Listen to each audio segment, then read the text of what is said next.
Well, in today's video, we have a tale of two boycotts. One that failed spectacularly, and one that is succeeding by the same margin. Now, what two boycotts could we be comparing today? Well, we are talking both about Hogwarts Legacy and Bud Light, ironically.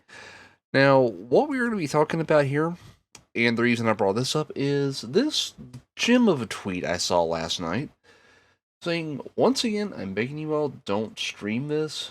Don't give any more time, attention, or money or anything Harry Potter related. Or JK has been reported to be profiting off of this.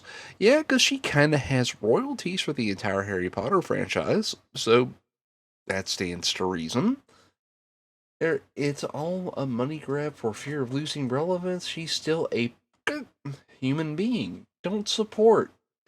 Well, it's because of people like you that went so far to try and demonize, boycott, and raise such a pitchfork mob level fit over Hogwarts Legacy that drove it to break sales records, to break Steam concurrent player numbers.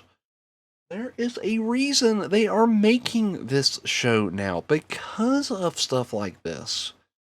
People did not listen, they did not care, they wanted you to hush. Your valid criticisms got lost when you started doing things like when you started harassing people over playing this game that had nothing to do with what you were talking about. They just wanted to play a game.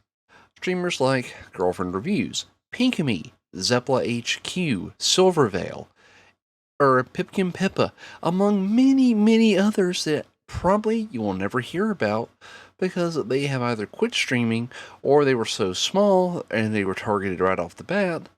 And not to mention certain websites like they cataloged who all has and has not played that game. Thankfully, this website was shut down early on, but you get my point.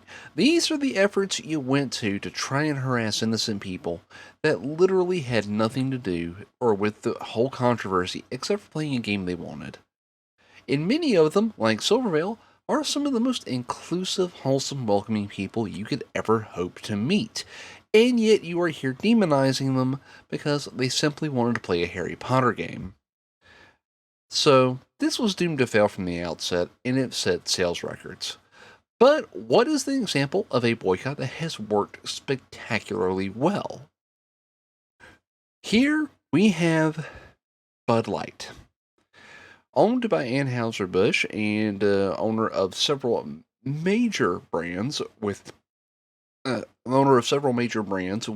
the drinking sphere of influence. I personally do not recommend that you drink. It is a very bad habit to get into, and when you start dealing with things like DUIs, it really does start affecting people, and is a very bad decision to make overall for your health. However, as adults, you are fully in charge of your own decisions, and if you choose to drink, I just ask that you drink responsibly, which is their motto, ironically, and it is good advice. What is not good advice, however, is their marketing decision to pick the worst possible spokesperson and put them on cans. All right, this whole issue with Dylan Mulvaney, though she goes by the pronoun she, her, she is very much a biological man, and honestly, I feel she makes a mockery of the entire trans community, so she is not a good mascot. She is not really liked by the left, she is not liked by the right, so this person is not a good mascot, and this boycott is working for that reason. Everyone that is participating in this boycott did so without media organization, without formal organization, and they just started saying, you know what, I'm not drinking this product, I'm moving on. Now you have distributors that are probably going to stop distributing it. The stock price has tanked and is continuing to tank. It recovered a little bit in after hours trading yesterday before the screenshot, but it is not doing well. There was no formal organization, unlike the Hogwarts Legacy campaign, which had a huge media backing. This one did not start with any media backing at all. It started organically. When people don't want to drink the product, the sales are going to drop off. People on their own decided they did not want to drink this. It started working, and now you see the results of it. And really, the branding for Anheuser-Busch has largely been silent on social media for several days. As you can see from their own Twitter timeline, they have not posted anything since April 1st. This is coming up very close to 2 weeks of radio silence since they made this marketing campaign that did not go very well. So, what lessons can be learned from this? So, and it looks like Hogwarts Legacy and J.K. Rowling are trending during recording. So let's check that out. So, and the first thing we see are from Vito 2, and thank you for this awesome commentary. So, have you people learned nothing from Hogwarts Legacy? The average consumer does not care about J.K. Rowling's opinions on gender. They just want a good story. You people are utterly divorced from reality. I could not say this better, and that pretty much describes why the Hogwarts Legacy boycott failed miserably and backfired for Hogwarts Legacy into record sales, and Bud Light stock is literally falling out from under them. Now, there are other factors involved in both cases, I fully acknowledge this, but the trends are undeniable. Bud Light's is working, Hogwarts Legacies and Harry Potter's did not. So let's go and get this off with seeing what the actual tweet was from that they responded to. HBO and JK are going to walk a half dozen 11-year-old actors into cultural buzzsaw and not even pay for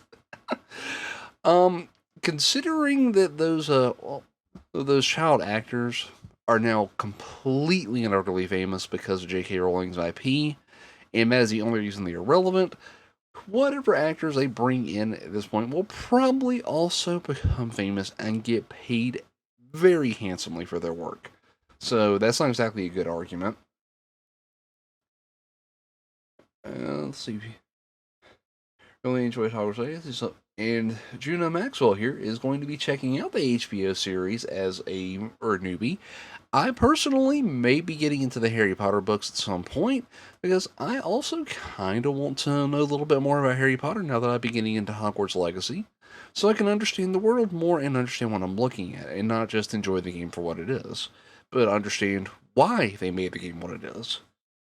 But so this is going to turn out the same until Hogwarts Legacy because Twitter isn't a real place and the average person is still going to watch your play. And I couldn't say that better either. So, I'll leave it at this.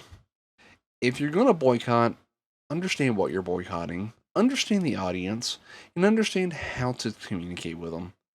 The boycott of Bud Light has worked spectacularly.